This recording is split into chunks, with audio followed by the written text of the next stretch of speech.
थी मुख्य कार्य अधिकारी जिला दुर्ग सिरसा से अनुरोध करता हूं कि वो मंच पे आए और आपका आभार व्यक्त करें।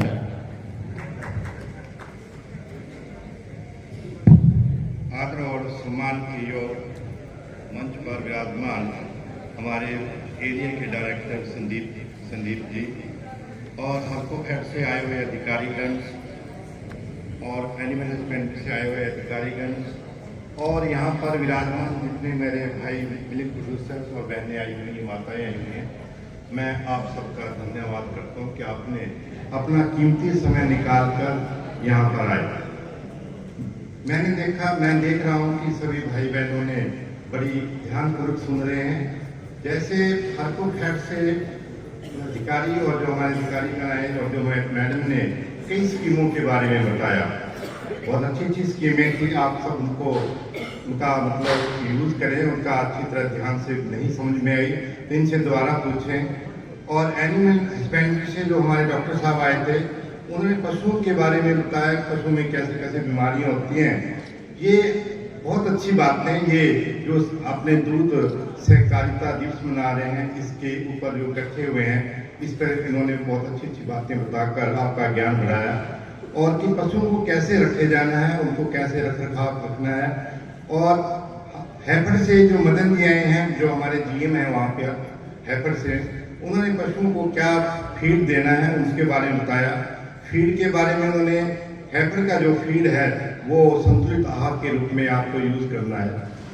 मैं एक बात सब भाई बहनों से कहूँगा कि यहाँ बहुत कम लोग आए हैं, बहनें बहुत कम आई हैं, माताएं बहुत कम आई हैं, क्योंकि ज़्यादा से ज़्यादा यहाँ पर उपस्थित हों ताकि आप लोग जो पशुओं का रख रखाव है उसके बारे में ज़्यादा से ज़्यादा ज्ञान वर्धित कर सकें।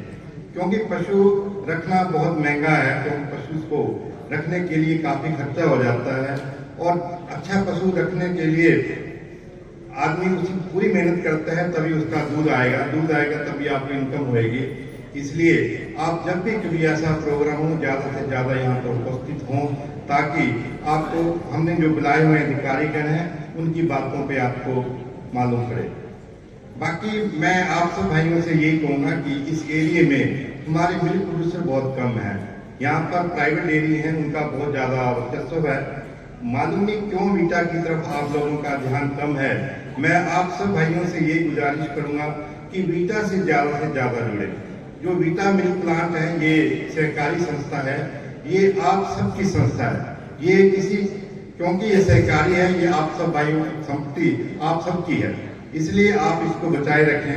क्योंकि वीटा प्लांट अगर सुदृढ़ मजबूत होता है तो तभी आपको फायदा मिलेगा। आज दूध का जो रेट मिल रहा है वो वीटा प्लांट के कारण मिल रहा है, क्योंकि वीटा प्लांट के अच्छे रेट हैं। उसको देखते हुए प्राइवेट में भी अच्छे रेट दे दिए हैं। और प्राइवेट को अगर आप दूध देते हो तो वीटा का बहुत आप नुकसान कर रहे हो। वीटा की जो जड़ें आप कमजोर कर रहे हो। अगर वीटा की जड़ें कमजोर होती हैं तो आपका नुकसान होता है इनडायरेक्टली, क्योंकि वीटा कमजोर होने से यहाँ पे प्राइवेट का वर्चस्व बढ़ जाता है और प्राइवेट जब मजबूत हो जाएगा तो आपको इतना रेट नहीं देगा। फिर वो आपको पानी के भाव में दूध खरीदेगा, क्योंकि उसको आज प्राइवेट अगर दूध का रेट दे रहा है तो वीटा के काम दे रहा है। इसलिए आप सब भाई, जितने भाई बहन हैं, सब वीटा को दूध दें और ज़्यादा से ज़्यादा मिल्क प्रोड्यूसर जुड़े इनसे, ताकि जो सोसाइटी है वो मजबूत हो। और सोसाइटी से भी मैं ये गुजारिश करूँगा कि वो वीटा को ही दूध उठाएं, ये ना करें कि वो आधा दूध प्राइवेट को उठवा दें और आधा वीटा को उठवा दें। मैं मानता हूँ, मैं जो प्रॉब्लम है उसको भी समझ रहा हूँ, आप क्यों उठवाते हो। ये हमारी प्रॉब्लम सबकी थी, क्योंकि हमारी पेमेंटें बहुत लेट हो रही थी। लेट होने का कारण ये था कि हमारा जो पंजाब नेशनल बैंक से जो लोन लिया हमने 30 करोड़ का, वो 2 महीने से लेट हो गया। कुछ टेक्निकली प्रॉब्लम हुई। अब वो लोन आज तक मतलब आज पूरा हो जाएगा, लोन मिल जाएगा 30 करोड़, क्योंकि उस पर हमारे कॉर्पोरेट जो साक्षर एमडी साहब के होने हैं और पेमेंटें कल 1 या 2 दिन में आपकी सारी पेमेंटें हो जाएंगी। और बाकी हमारा मिड डे और आंगनबाड़ी में पेमेंटें फंसी हुई थी, वो पेमेंटें वहाँ फंस जाने के कारण हम पेमेंटें टाइमली नहीं कर पाए। ये हम आप सबसे माफ़ी मांगते हैं, लेकिन फिर भी मैं आप सबका धन्यवाद करता हूं कि आप सब वीटा से जुड़े रहे और वीटा को दूर डालते रहे, क्योंकि वीटा को कमज़ोर नहीं होने दिया। मैं आगे भी आपसे यही प्रार्थना करूंगा कि ज़्यादा से ज़्यादा वीटा को दूर डालें, प्राइवेट को यहाँ पे मजबूत ना होने दें, क्योंकि अगर प्राइवेट मजबूत हो जाता है तो वीटा को बहुत नुकसान हो जाएगा। वीटा जब नुकसान हो जाएगा तो फिर प्राइवेट आपका दूध पानी के भाव भी देगा, जैसे मैंने पहले बताया है। इसलिए आप सबसे यही प्रार्थना है कि वीटा से हमेशा जुड़े रहें, क्योंकि ये संस्था आपकी है और आपकी ही रहेगी, क्योंकि ये कोऑपरेटिव संस्था है। यहीं से डायरेक्टर प्रधान चुन के जाते हैं, वही आगे चेयरमैन चुनते हैं और उन्हीं ने संस्था को चलाना होता है। इसलिए आप सब वीटा से जुड़े रहें। दूसरा, वीटा के जो प्रोडक्ट हैं, क्वालिटी के बारे में थोड़ा बोल दूंगा आपको। अगर आप दूध की क्वालिटी पे विशेष ध्यान रखें, दूध की क्वालिटी तभी बनी रहेगी जब आपके पशु जो स्वस्थ रहेंगे। स्वस्थ रखने के लिए जैसे एनिमल हस्बेंड्री डॉक्टर साहब ने बताया कि पशुओं को कैसे स्वस्थ रखना है, और स्वस्थ रखते हुए आप अच्छा दूध, क्वालिटी का दूध लें। अगर दूध क्वालिटी का आएगा तो अच्छे प्रोडक्ट बनेंगे। आज वीटा का घी, दही, लस्सी, पनीर, काजू पीनी, बेसन लड्डू, ये बड़ी पूरे हरियाणा में फेमस है। खासकर सिरसा की काजू पीनी और बेसन पूरे हरियाणा में मांग है इसकी, और वीटा की घी की भी हमारी पूरी डिमांड है। इसलिए आप सबके सहयोग से हम अच्छे प्रोडक्ट बना रहे हैं। आगे भी आपके सहयोग से दूध ज़्यादा देर ताकि बनाएं। दूसरे, दूध के रेट की बात है। दूध का रेट हमने 50 रुपये और बढ़ाने के लिए मैंने हेड ऑफिस में लिख दिया है।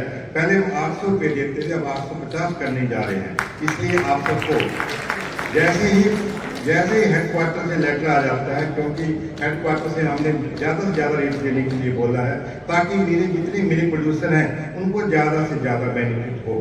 ताकि अभी आपसे भी मैं यही बार बार ये गुजारिश करता हूँ कि आप प्राइवेट को दूध ना दें प्लीज़, क्योंकि आगे गर्मी का सीजन आने वाला है। इसलिए प्राइवेट हमसे पूरा कंपटीशन करेगा। अगर प्राइवेट को आप दूध दोगे तो वीटा बहुत कमज़ोर हो जाएगा। वीटा कमज़ोर होने पे आपको बहुत नुकसान हो जाएगा, क्योंकि आज सिरसा में एक वीटा ही प्लांट ऐसा है जो सबको, कितने परिवार इससे जुड़े हुए हैं और सबका पालन पोषण हो रहा है। ऐसे आप सभी परिवारों का ध्यान में रखते हुए वीटा से जुड़े। मैं आपका ज़्यादा टाइम नहीं लूँगा क्योंकि काफ़ी लेट हो गए हैं, इसलिए आप सबका धन्यवाद। Thank you. हमें वीटा प्लांट के बारे में बताया किस तरीके से आप वीटा प्लांट से ज़्यादा जुड़कर वीटा प्लांट को और मजबूत बनाएं। अंत में आप सबका और ज़्यादा समय न लेता हुआ मैं मंचा सिंह, हमारे दुग्ध संघ सिरसा से अधिकारी, आज के मुख्य अतिथि श्रीमान सीओ साहब, डीजीएम श्री अनिल शर्मा जी, बागीराम जी व अन्य अतिथि गणों की तरफ से आज के इस प्रोग्राम पे पधारने पर आप सभी का हार्दिक धन्यवाद करता हूं। और एक को हमारे गुलजार जी, चलो लास्ट जाते जाते हम एक गुलजार जी से मंच पे आए।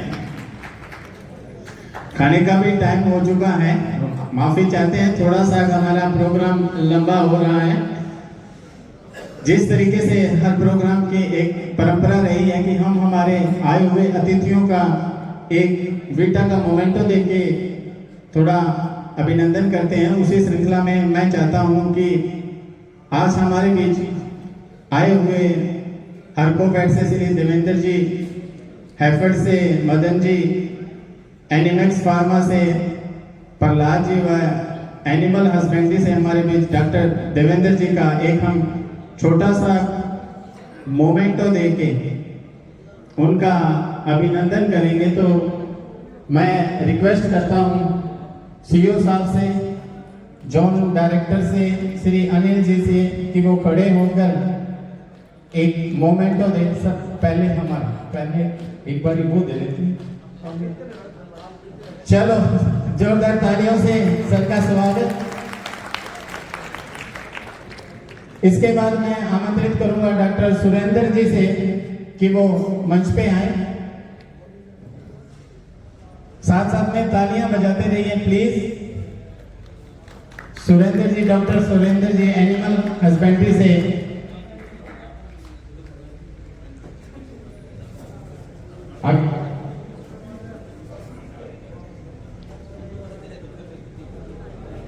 तालियों से साथ में स्वागत। इनके बाद मैं आमंत्रित करूंगा हैफेड से जीएम श्री मदन जी, जोरदार तालियों से मदन जी का स्वागत। इसके बाद एनिमल्स फार्मा से हमारे बीच श्री प्रहलाद जी, जिन्होंने हमें पशुओं की खान पान के बारे में जानकारी दी। जोरदार तालियों से प्रहलाद जी का स्वागत।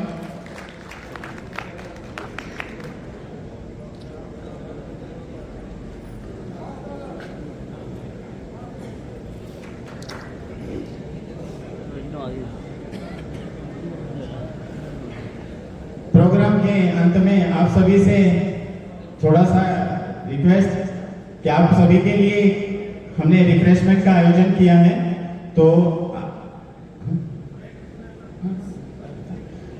रिफ्रेशमेंट के लिए आपके पीछे जो भी जहाँ पे व्यवस्था की गई है, शांतिपूर्ण आराम से व्यवस्था से अपना अपना रिफ्रेशमेंट लें। इसके बाद मैं गुलजार जी से चाहूँगा कि वो थोड़ा मंच पे आए। शुक्रिया सर। सब तो पहला मुख्य मेहमानों को सत श्री अकाल सर। मैं बेसिकली एक फार्मर हाँ तो मझां पाल रही हाँ, ज़्यादा गावां घाटा, तो मैं सोडे चो ही हाँ। 5-7 मिनट मेरी गल ध्यान नाल सुन लिओ। तो जो साडे मुलाजम साहिबान ने वो थोड़ा गल की डंगाई तो इस पद्धर से गौर करियो कि भी किसानों को समस्यावां कित्थे रह रही हैं। मैं थोड़ा गल जोड़ने की कोशिश करांगा, पर उस तो पहला मैं एक होर गल दस दिना।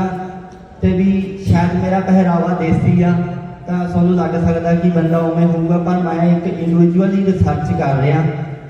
तो मैं CIRB HLVV गड़वासू तो काफ़ी संस्थावां ते विजिट कर चुका, साइंटिस्टां नाल गल कीती आ। ते जेड़ा मेरा थॉट ऑफ प्रोसैस है, जिन्ना चਿਰ मैं NDRI करनाल नहीं जाता ਜਾਂ ECR पूछा दिल्ली नहीं जाता, उन्ना चिर वो शायद पूरे भारत के विच मेरा कल्ले दा। ते मैं उन्होंने डिस्कलोज नहीं कर सकता सारिਆਂ ਦੇ सामने, क्योंकि साडे रिसर्च के कुछ मैथड होर ने। चलो वो तो गल मैं नहीं करना चाहांगा, पर मैं गल नूं जोड़ना चाहना कि जिवें बीटा साडे ये प्राइवेट जिहड़ियां संस्थावां ने उन्हां नूं कंपीट क्यों नहीं कर रही, साडियां कित्थे कमियां रह रही ने, वो मैं गल्लां दे विच ही गल्लां जोड़ूंगा जिहड़ियां असीं प्रोग्राम दे विच सुणीआं। जिवें सर ने दस्सिया सी कि लक्ष्मी भैन मझ 25 लाख की लगभग 2011-12 दे विच वेच के आंध्रा जाती है, पर ਉਹਦਾ नाम लक्ष्मी मझ टेक के किसी प्राइवेट बंदे का नाम बनाती है, जदों कि वो सीमन CIRB का सरकारी सीमन है साडा हरियाणा सरकार का। जिहड़ी सरस्वती मझ आ वो दुध दे के ना तो किसी होर बंदे का बनाती है, पर सीमन वो भी सरकारी है जां पंचायती हरियाणे का पंचायती बोला। इत्थे एक डॉक्टर साहब ने गल की सी कि भी असीं प्रसार नहीं कर सके। मैं CIRB ਦੇ ਵਿੱਚ भी गल की सी साइंटिस्टां नाल कि साडा प्रसार बहुत लो आ। जिवें मैं मੱਝਾਂ ਦੀ नस्ल ते काम कर रहा, साडे कोले जे मੱਝ चंगी आ ਉਹਦੇ ਸਿੰਘ ਟੇਢੇ आ ਤਾਂ मार्केट ਦੇ ਵਿੱਚ रेट सानूं ਉਹਦੀ ब्यूटी ਦਾ ਤੇ ਦੁੱਧ ਦਾ मिलना, पर साडे कोले ਜਿਹੜਾ सरकारी सीमन आ ਉਹਦਾ साडे कोले कोई पैम्पलेट अवेलेबल नहीं। CIRB ਦਾ बहुत थोड़ा गा। ਜਿਹੜਾ HLVV ਆ ਉਹਦੇ ਵਿੱਚ ਕੀ ਆ ਕਿ ਕੋਈ ਵੀ ਜਾ ਕੇ यूट्यूबर वीडियो बना सकता ਤੇ ਗਿਣੇ ਚੁਣੇ ਸਾਨ फेमस ਹੋਏ ਆ। ਜੇ ਤੁਹਾਡੇ ਕੋਲੇ ਟਾਈਮ ਆ ਤਾਂ ਮੈਂ ਬਹੁਤ ਛੇਤੀ ਨਾਲ ਬਹੁਤ ਡੂੰਘੀਆਂ ਗੱਲਾਂ ਕਰਨੀਆਂ ਚਾਹਣਾ। ਜੇ ਕਿਤੇ ਮੈਂ ਟਾਈਮ ਜ਼ਿਆਦਾ ਲਵਾਂ ਤਾਂ ਮੈਨੂੰ ਰੋਕ ਦਿਓ, ਕਿਉਂਕਿ ਗੱਲਾਂ ਕਾਫੀ ਹੋ ਜਾਂਦੀਆਂ ਤਾਂ ਥੋੜੇ ਸਮੇਂ ਦੇ ਵਿੱਚ ਮੈਨੇਜ ਕਰਨੀਆਂ ਸੌਖੀਆਂ। ਮੈਂ ਤੁਹਾਨੂੰ ਗੱਲ ਦੱਸਦਾ 29 ਸਾਲ ਦੀ ਮੋਹਰਾ ਨਸਲ ਦੇ। ਅਸੀਂ ਸਾਸੇ किसान मेले ते आए, सानू डॉक्टर मिलिया। उदों मैं नौवीं जमात दे विच पढ़दा सी, तो सानू 2 सरकारी सीमन मिले सी। सासे आके असीं लैते सी एक M29 का, एक TC 483 का। ना उदों यूट्यूब आई सी ना यूट्यूबर चलते सी। वो काफ़ी समय बाद साडे एक कट्टी पैदा हुई जिहड़ी असीं 2020 दे विच बेची 1.5 लाख की, क्योंकि असीं घर पाया सी, पैसे की लोड़ सी। पर वो कट्टी ने पहले सूए साडे कोले 16 लीटर दुध दिता सी। ते जदों कट्टी बेची तो संग आउंदी सी, क्योंकि M29 इन्ना मशहूर हो गया सी। ते जेड़े भी कोई कट्टी माड़ी जी काली हुंदी हरेक कह दिंदा सी M29 दी आ, पर जे जाके चो के देखणियां होण तां उन्हां दुध नहीं दिंदियां। ਉਹਦੀਆਂ ਜਿਹੜੀਆਂ ਕਮੀਆਂ ਨੇ, ਕਿਉਂਕਿ ਜਦੋਂ YouTube ਦਾ ਜ਼ਮਾਨਾ ਆ ਗਿਆ ਤਾਂ ਲੋਕ ਸਾਰੇ ਇਹਦੇ ਤੇ ਜੁੜ ਗਏ। ਸਾਡੀਆਂ ਸਰਕਾਰੀ ਸੰਸਥਾਵਾਂ ਸ਼ਾਇਦ ਉਹਨਾਂ ਆਪੜ ਨਹੀਂ ਸਕਦੀਆਂ, ਪਰ ਯੂਟਿਊਬਰਾਂ ਦੀ ਕਮਾਈ ਇਸੇ ਦੀ ਆ।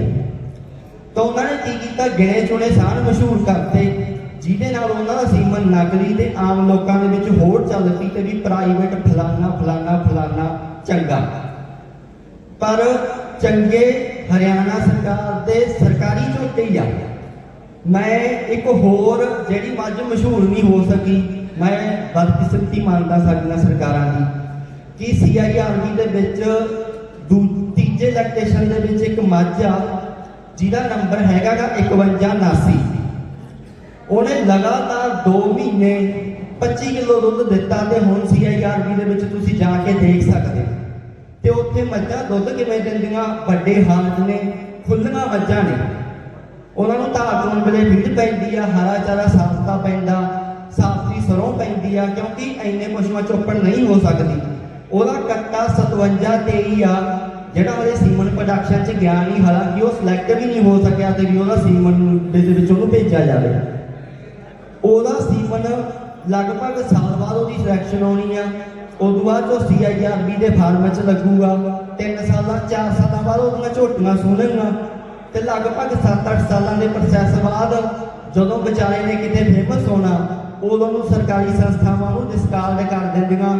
ਬਹੁਤੇ ਤਾਂ ਆਕਸ਼ਨ ਦੇ ਵਿੱਚ ਯੂਪੀ 'ਚ ਸਲਾਟਰ ਹਾਊਸਾਂ ਦੇ ਵਿੱਚ ਵੱਡੇ ਜਾਂਦੇ ਆ ਸਾਨ ਜਦੋਂ ਉਹਨਾਂ ਦਾ ਨਾਮ ਬਣਦਾ, ਤੇ ਜਿਹੜੇ ਪ੍ਰਾਈਵੇਟ ਸਾਨ ਨੇ ਉਹਨਾਂ ਦਾ ਜਾਂਦਿਆਂ ਦਾ ਨਾਮ ਬਣ ਜਾਂਦਾ, ਕੋਈ ਕੁਛ ਨਾਂ ਰੱਖ ਲੈਂਦਾ, ਕੋਈ ਕੁਛ ਰੱਖ ਲੈਂਦਾ, ਕੋਈ ਕੁਛ ਰੱਖ ਲੈਂਦਾ। ਤਾਂ ਇਹ ਸਾਡਾ ਇੱਕ ਵੀਕ ਪੁਆਇੰਟ ਆ, ਜਿੱਥੇ ਕਿ ਸਾਡਾ, ਜਿਵੇਂ ਮੈਂ ਇੱਕ ਵੀਰ ਨੇ ਗੱਲ ਕੀਤੀ ਸੀ, ਕਹਿੰਦਾ ਸਰਸੇ ਜ਼ਿਲ੍ਹੇ ਦੇ ਵਿੱਚ ਮੁਰਾ ਕਿੱਥੇ ਆ। ਹਿਸਾਰ ਦੇ ਆਸੇ-ਪਾਸੇ ਜੁਗਲਾਨ ਹੋ ਗਿਆ ਜਾਂ ਹੋਰ ਕਈ ਪਿੰਡ ਹੋ ਗਏ ਜਿਹੜੇ ਸਾਡੀਆਂ ਵੱਡੀਆਂ ਯੂਨੀਵਰਸਿਟੀਆਂ ਕੋਲੇ ਗੋਦ ਲਏ ਪਿੰਡ ਆ, ਉੱਥੇ ਬਰੀਡ ਬਹੁਤ ਚੰਗੀ ਆ। ਇੱਕ ਮੱਝ ਵਾਲੇ ਕੋਲੇ ਵੀ 20 ਲੀਟਰ ਤੋਂ ਘੱਟ ਸ਼ਾਇਦ ਨਾ ਮਿਲੇ। ਇੱਥੇ ਕੀ ਗੜਬੜ ਹੁੰਦੀ ਆ, ਵੈਸੇ ਸੁਰਜੀਤ ਪਾਤਰ ਦਾ ਇੱਕ ਸ਼ਿਆਰ ਹੈ ਕਿ ਬਹੁਤਾ ਸੱਚ ਨਾ ਬੋਲ ਕਿਤੇ ਇਕੱਲਾ ਰਹਿ ਜਾਵੀਂ, 4 ਬੰਦੇ ਰੱਖ ਲੈਵੀਂ ਮੋਢਾ ਦੇਣ ਲਈ, ਤੇ ਜਦੋਂ ਆਥੀ ਜਾਵੇ ਕਿਤੇ 4 ਬੰਦੇ ਵੀ ਨਾ ਰਹਿਣ, ਇੰਨਾ ਵੀ ਨਹੀਂ ਸੱਚ ਬੋਲਣਾ ਚਾਹੀਦਾ। ਪਰ ਗੱਲ ਕੀ ਹੁੰਦਾ ਹੈ ਕਿ ਮੈਂ ਤੁਹਾਨੂੰ ਕੋਈ ਸਟੋਰੀ ਨਹੀਂ ਬਣਾ ਕੇ ਸੁਣਾ ਰਿਹਾ, ਮੈਂ ਤੁਹਾਨੂੰ ਸੱਚੀ ਗੱਲ ਦੱਸ ਰਿਹਾ ਕਿ ਜਿਹੜਾ ਸਰਕਾਰੀ ਹਸਪਤਾਲਾਂ ਦੇ ਵਿੱਚ ਝੋਟਿਆਂ ਦਾ ਸੀਮਨ ਆਉਂਦਾ, ਤਾਂ ਜਿਹੜੇ ਕਾਰੋਬਾਰੀ ਲੋਕ ਨੇ, ਜਿਹੜਾ 15 ਜਾਂ 30 ਰੁਪਈਆਂ ਦਾ ਸਟਰਾਕ ਉਹਨੂੰ 100 ਰੁਪਏ ਦਾ ਖਰੀਦ ਲੈਂਦੇ ਨੇ, ਕਿਉਂਕਿ ਸੀਮਨ ਦਾ ਕਾਰੋਬਾਰ ਆ। ਉਹ ਉੱਥੋਂ ਬਲੈਕ ਸ਼ੁਰੂ ਹੋ ਜਾਂਦੀ ਆ ਸੀਮਨ ਦੀ। ਤਾਂ ਜੇ ਅੱਜ ਅਸੀਂ ਡਾਟੇ ਨੂੰ ਕੈਲਕੂਲੇਟ ਕਰਨਾ ਹੋਵੇ ਤਾਂ ਵਰਲਡ ਦੇ ਵਿੱਚ ਉਨੀ ਦੁੱਧ ਤੋਂ ਇਨਕਮ ਨਹੀਂ ਹੋ ਰਹੀ ਜਿੰਨੀ ਸੀਮਨ ਤੋਂ ਹੋ ਰਹੀ ਹੈ। ਦੁਨੀਆ ਦੀਆਂ ਟੌਪ ਦੀਆਂ ਸੰਸਥਾਵਾਂ ਕਰੋੜਾਂ ਰੁਪਏ ਸੀਮਨ ਦੇ ਵਾਸਤੇ ਬੁੱਲਾਂ ਦੇ ਲਾਏ ਆ ਜਿਹੜੇ ਫੇਕ ਨੇ। ਕਿਤੇ ਕੋਈ ਉਹਨਾਂ ਦਾ ਅਥੈਂਟਿਕ ਸਬੂਤ ਸਾਡੇ ਕੋਲ ਹੈ ਨਹੀਂ ਤੇ ਵੀ ਇਸ ਬੁੱਲ ਦਾ ਇੰਨਾ ਪੈਸਾ ਲੱਗਿਆ ਹੋਵੇ। ਤਾਂ ਉਹ ਕਮੀ ਕੀ ਆ ਕਿ ਉਹ ਬਲੈਕ ਦੇ ਵਿੱਚ ਬਹੁਤੇ ਭਾਵਾਂ ਦੇ ਵਿੱਚ ਵਿਕ ਜਾਂਦਾ। ਜਿਵੇਂ ਕਿ ਇੱਕ HLDB ਦਾ ਡਾਇਟ ਬੁੱਲ ਆਗਾ, ਮਰ ਚੁੱਕਿਆ ਉਹਦਾ ਮੈਂ ਨੰਬਰ ਨਹੀਂ ਬੋਲਾਂਗਾ, ਪਰ ਉਹਦੇ ਇੱਕ ਸਟਰਾ ਦਾ 25,000 ਰੁਪਇਆ ਵੀ ਲੱਗ ਰਿਹਾ। ਤਾਂ ਸਮਾਂ ਥੋੜਾ ਜ਼ਿਆਦਾ ਹੋ ਰਿਹਾ, ਇਹ ਸਾਡੀਆਂ ਕਮੀਆਂ ਮਤ ਮੈਂ ਉਹ ਗੱਲ ਨੂੰ ਕਵਰ ਅਪ ਕਰਨ ਦੀ ਕੋਸ਼ਿਸ਼ ਨਹੀਂ ਕਰ ਰਿਹਾ। ਤਾਂ ਸਾਨੂੰ ਉਹਨਾਂ ਕਮੀਆਂ ਤੇ ਗੌਰ ਕਰਨੀ ਚਾਹੀਦੀ ਆ। ਬਾਕੀ ਅਸੀਂ ਨਸਲ ਦੇ ਵਿੱਚ ਪਛੜੇ ਹੋਏ ਆ, ਸਾਨੂੰ ਨਸਲ ਨੂੰ ਅੱਗੇ ਲਿਜਾਣ ਦੀ ਲੋੜ ਆ, ਸਰਕਾਰੀ ਸਮਿਤੀਆਂ ਨਾਲ ਜੁੜਨ ਦੀ ਲੋੜ ਆ। ਪਰ ਇੱਕ ਟੈਕਨੀਕਲ ਪੁਆਇੰਟ ਮੈਂ ਹੋਰ ਸਾਂਝਾ ਕਰਨਾ ਚਾਹਾਂਗਾ, ਸ਼ਾਇਦ ਸਾਰਾ ਆਪਾਂ ਕਿਸੇ ਪਲੇਟਫਾਰਮ ਤੇ ਇਕੱਠੇ ਹੋ ਸਕੀਏ ਜਾਂ ਨਾ ਹੋ ਸਕੀਏ, ਇਹ ਸਬੱਬ ਹੁੰਦਾ ਗਾ। ਮੈਨੂੰ ਪਤਾ ਸਮੇਂ ਦੀ ਬਹੁਤ ਸ਼ਾਰਟੇਜ ਆ। ਤਾਂ ਸਾਡੇ ਦੁੱਧ ਦੇ ਵਿੱਚ ਕੀ ਹੈ, ਜਿਹੜੀ ਸੈਂਪਲਿੰਗ ਦਿਨ ਦਿਨ ਫੇਲ ਹੋ ਰਹੀ ਆ। ਤਾਂ ਮੈਂ ਵੈਸੇ ਡਿਸਕਲੋਜ਼ ਕਰਨਾ ਨਹੀਂ ਚਾਹੁੰਦਾ, ਪਰ ਮੈਨੂੰ ਕਰਨੀ ਪੈ ਰਹੀ ਆ ਕਿ ਸਾਡੇ ਕੋਲੇ ਦੁੱਧ ਦਾ ਕੋਈ, ਸਾਡੀਆਂ ਇੰਡੀਜੀਨਸ ਜਿਹੜੀਆਂ ਬਰੀਡਸ ਨੇ, ਸਾਡੀਆਂ ਦੇਸੀ ਮੁਰਾ ਨੀਲੀ ਰਾਵੀ ਦੇਸੀ ਗਾਵਾਂ ਨੇ, ਉਹਨਾਂ ਦਾ ਕੋਈ ਸਾਡੇ ਕੋਲੇ ਨੈਸ਼ਨਲ ਸਟੈਂਡਰਡ ਹੈ ਨਹੀਂ। ਜਿਹੜਾ ਮਿਲਕ ਦਾ ਸਾਡਾ ਫੈਟ ਐਸਐਨਐਸ ਬੇਸਡ ਸਟੈਂਡਰਡ ਹੈ, ਇਹ ਯੂਰਪ ਤੋਂ ਆਇਆ ਹੋਇਆ, ਸਾਡਾ ਕੋਈ ਨੈਸ਼ਨਲ ਸਟੈਂਡਰਡ ਨਹੀਂ। ਤਾਂ ਉਹਦੇ ਵਿੱਚ ਕੀ ਹੈ ਕਿ ਸਾਨੂੰ ਉਹਨਾਂ ਰੇਟ ਨਹੀਂ ਮਿਲ ਪਾਉਂਦਾ। ਆਉਣ ਵਾਲੇ ਸਮੇਂ 'ਚ ਸਾਡੇ ਕੋਲੇ ਸਮੱਸਿਆਵਾਂ ਇਹ ਆਉਣੀਆਂ ਨੇ ਕਿ ਜਿਹੜੀ 50 ਲੀਟਰ ਵਾਲੀ HF ਗਾਂ ਗੀ, ਉਹਦਾ ਜਦੋਂ ਦੁੱਧ ਸਾਡੇ ਕਿਸੇ ਵੀ ਸਰਕਾਰੀ ਸੰਸਥਾ ਜਾਂ ਪ੍ਰਾਈਵੇਟ ਦੇ ਵਿੱਚ ਆਉਂਦਾ ਗਾ, ਤਾਂ 25 ਲੀਟਰ ਵਾਲੀ ਮੱਝ ਨੂੰ ਪਛਾੜ ਕੇ ਪਰੇ ਸਿੱਟ ਦਿੰਦੀ ਹੈ, ਕਿਉਂਕਿ ਸਾਡੀ ਮੱਝ ਦਾ ਲੈਕਟੇਸ਼ਨ ਪੀਰੀਅਡ ਵੀ ਸ਼ਾਰਟ ਆ, ਉਹਦੇ ਦੁੱਧ ਦੀ ਕੁਆਲਿਟੀ ਚੰਗੀ ਆ, ਪਰ ਸਾਨੂੰ ਰੇਟ ਨਹੀਂ ਮਿਲ ਪਾਉਂਦਾ। ਤਾਂ ਬਹੁਤ ਸਾਰੀਆਂ ਜਿਹੜੇ ਸਾਡੇ ਲੂਪ ਹੋਲ ਪਏ ਨੇ, ਉਹਨਾਂ ਨੂੰ ਭਰਨ ਦੀ ਲੋੜ ਆ। ਤਾਂ ਬਜਾਏ ਕਿ ਇੱਕ ਫਾਰਮਰ ਦੇ ਜੇ ਸਾਡੀਆਂ ਸਰਕਾਰੀ ਸੰਸਥਾਵਾਂ ਉਹਨਾਂ ਤੇ ਡੀਪਲੀ ਐਨਾਲਿਸਿਸ ਕਰਕੇ ਕੰਮ ਕਰਨ ਤਾਂ ਮੈਨੂੰ ਨਹੀਂ ਲੱਗਦਾ ਕਿ ਵੀ ਕੋਈ ਪ੍ਰਾਈਵੇਟ ਸੰਸਥਾ ਸਾਡੀ ਖੰਘ ਸਕਦੀ ਹੈ।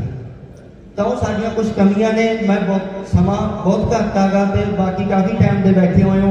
ਹੋਰ ਵੀ ਬਹੁਤ ਸਾਰੀਆਂ ਟੈਕਨੀਕਲ ਗੱਲਾਂ ਨੇ ਜਿਹੜੀਆਂ ਕੀਤੀਆਂ ਜਾ ਸਕਦੀਆਂ ਨੇ ਤੇ ਪਰ ਮੈਂ ਇੰਨੇ ਜਿੱਥੇ ਕਿ ਸਾਡੇ ਕੋਲ ਕਮੀਆਂ ਰਹਿ ਰਹੀਆਂ ਨੇ ਜੇ ਇਹਨਾਂ ਤੇ ਕੰਟਰੋਲ ਹੋਵੇ, ਜਿਵੇਂ ਕਿ ਸਾਡੇ ਸੂਰਤੀਏ ਦੇ ਵਿੱਚ ਹੀ ਕੋਈ ਸਰਕਾਰੀ ਡਾਕਟਰ ਨਹੀਂ ਬੈਠਦਾ ਜੀ, ਉਹ ਇੱਕ ਪ੍ਰਾਈਵੇਟ ਬੰਦੇ ਦੀ ਡਿਊਟੀ ਹੈ। ਉਹਦੀ ਇਮਾਨਦਾਰੀ ਤੇ ਨਿਰਭਰ ਕਰਦਾ ਤੇ ਵੀ ਨਸਲ ਸੁਧਰੂਗੀ ਕਿ ਵਿਗੜੂਗੀ। ਕਿਉਂਕਿ ਯੂਪੀ ਮੈਂ ਕਿਸੇ ਸਟੇਟ ਦਾ ਨਾਮ ਹੀ ਨਹੀਂ ਲੈਣਾ ਚਾਹੁੰਦਾ, ਸੀਮਨ ਦਾ ਬਹੁਤ ਗੋਰਖ ਧੰਦਾ ਚੱਲ ਰਿਹਾ ਹੈਗਾ।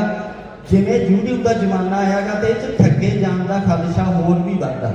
ਤਾਂ ਮੈਂ ਆਪਦੇ ਫਾਰਮਰ ਵੀਰਾਂ ਨੂੰ ਇਹੀ ਬੇਨਤੀ ਕਰਦਾਗਾ ਤੇ ਵੀ ਜੇ ਤੁਸੀਂ ਸੀਮਨ ਲਗਵਾਉਣਾ ਤਾਂ ਸਰਕਾਰੀ ਸੰਸਥਾ ਤੋਂ ਲਗਵਾਓ, ਭਾਵੇਂ 50 ਲੀਟਰ ਵਾਲੀ ਮੱਝ ਆ ਜਾਓ, ਵੀਰ ਬਣ ਕੇ ਉਹਦਾ ਸੀਮਨ ਨਾ ਲਵਾਇਓ, ਤੁਹਾਡੀ ਨਸਲ ਸੁਧਰਦੀ ਨਹੀਂ।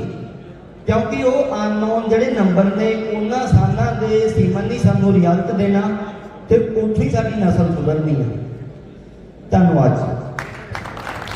Thank you sir. अब मैं रजिस्टर्ड सोसाइटियां हैं, महिला सोसाइटियां हैं, मैं उन महिला सोसाइटियों में से 5 कोई सोसाइटियां हैं जिन्होंने हमारे दुग्ध संघ को निरंतर दूध दिया है। उनको हरकोफेड की तरफ से थोड़ा सा हम एक इनाम देना चाहते हैं। तो सबसे पहले महिला नोइया वाले से कोई भी सेक्रेटरी या प्रधान है तो वो मंच पे आए। महिला अलिका से कोई भी प्रधान या सचिव हैं तो वो मंच पे आए। महिला फरमाई कला, महिला भरोखा, इन सभी सोसाइटियों से जो भी यहाँ प्रधान या सचिव है वो मंच पे आए। न्यू आदर्श महिला नागोकी, इन सभी समितियों से समिति प्रधान व या सचिव जो भी है वो मंच पे आए।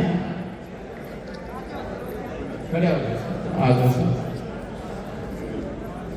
महिला अलिका, ये ठीक है लाइव महिला फरमाई कला, सभी के लिए रिफ्रेशमेंट का आयोजन किया गया है तो आराम से शांति पूर्वक अपनी रिफ्रेशमेंट लें। सभी के लिए है। महिला बरोगा, महिला बरोगा,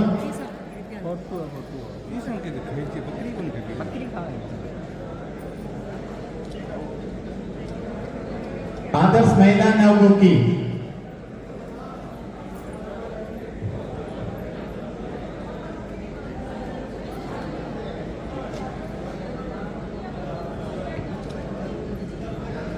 आदर्श महिला नवगोकी,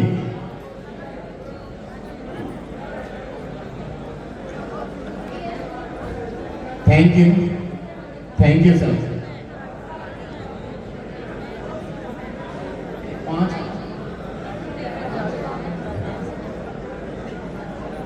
फोटो रहेगा।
ਛੱਡ ਦਿਓ ਕਿਸੇ ਪਾਸੇ ਜੋ ਫਾਇਦਾ ਲੱਗਿਆ ਹੋਇਆ ਜੀ ਉਸ ਤੋਂ ਬਾਅਦ ਉਹ ਸਾਰਾ ਕੱਟ ਦੇ ਉਹਨੇ ਫੜ ਲਿਆ ਸਾਰਾ ਮਾਰਨ ਦਾ ਤਰੀਕਾ ਕਿੰਨਾ ਪਾਉਣਾ 10 ਕਿਲੋ 3 ਕਿਲੋ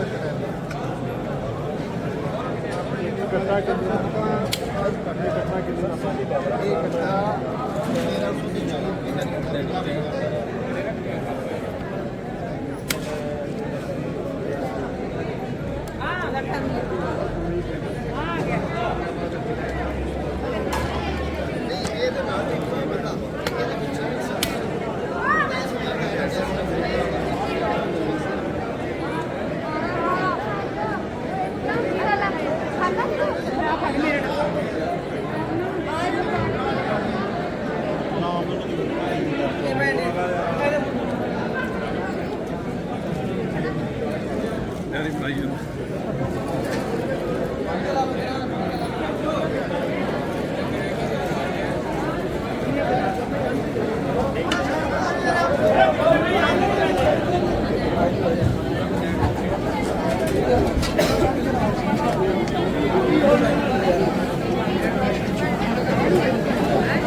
10 बार जाना पड़ता है और तो और गोबर की बदबू छी छी छी।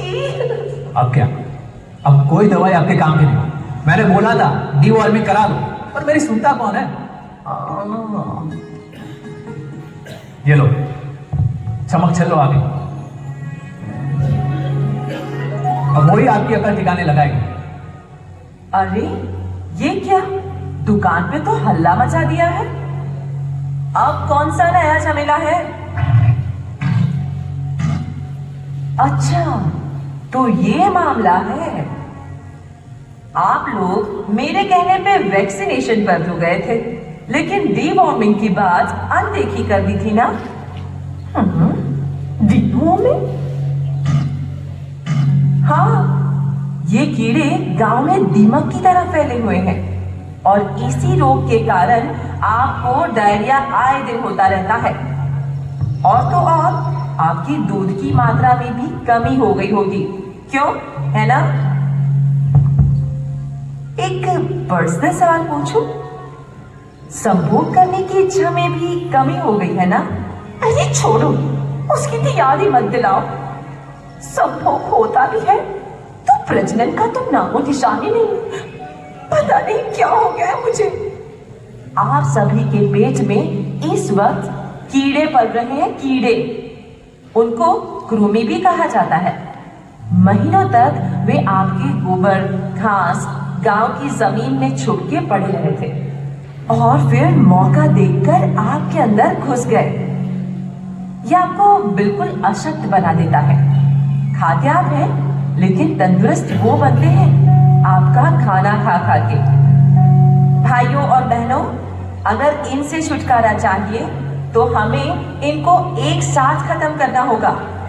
क्या आप इनको खरीदने के लिए तैयार हैं? जी तैयार है। तो हमला करें। हल्ला बोल, हल्ला बोल। आप लोगों को लगता हो कि पर्याप्त मात्रा में पोषक तत्व और वैक्सीनेशन कराने से दूध की मात्रा में चमत्कारिक वृद्धि होगी, लेकिन शायद आपको यह नहीं पता कि चमत्कार की तीसरी जड़ी बूटी है डीवॉर्मिंग। हाँ, और एक सफल डीवॉर्मिंग रणनीति महत्तम लाभ देगी। दूध दही की नदियां बहेगी, खुशियों की बौछार होगी।